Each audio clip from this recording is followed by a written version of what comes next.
Our story starts in 2006. Bill Ford, the great-grandson of Henry Ford, decides he can't turn around Ford Motor Company. He needs help in undergoing what's going to be a very challenging transformation. He hires Alan Mulally, a longtime executive at Boeing, to come in and try to turn around Ford as its CEO.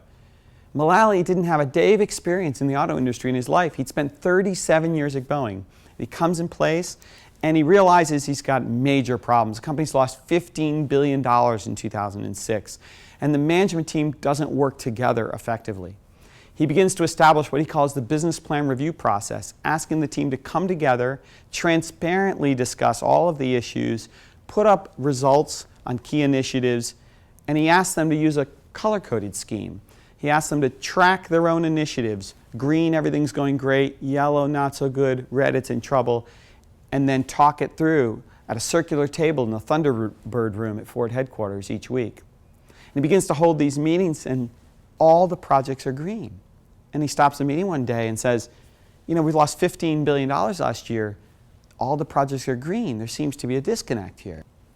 Several weeks later, Mark Fields, one of his chief executives, in fact, the man running all of North American operations, tells his team, I think I may be the first person who's going to go in there and put up a chart with a big red dot. I'm responsible for the Ford Edge, a new vehicle we're going to roll out, and we've got a manufacturing problem with the back door, and I'm going to have to admit it to the team. And he goes into the meeting, he puts up his chart, and Mulally says the room got silent. Everyone wondered, what is the new boss going to do? Is Mark going to disappear? Is an axe going to come out? You know, how is he going to react?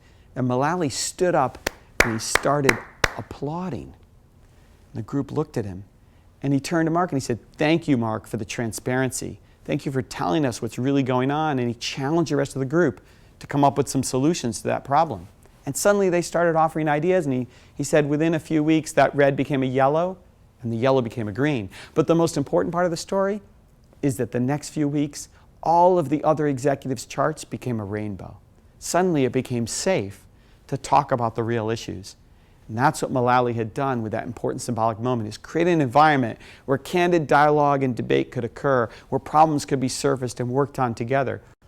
Mulally had begun to change the way decisions were made at Ford. He's executed a remarkable turnaround, not just because he's made good decisions, but he's changed the way decisions are made on the part of that team. You know, Barry Rand, a longtime chief executive at companies like Avis Rental Car, once said, if you have a yes man working for you, one of you is redundant. It's a wonderful quote. But I would argue many chief executives don't hire sycophants, they create them. They create a climate where that candid dialogue cannot occur.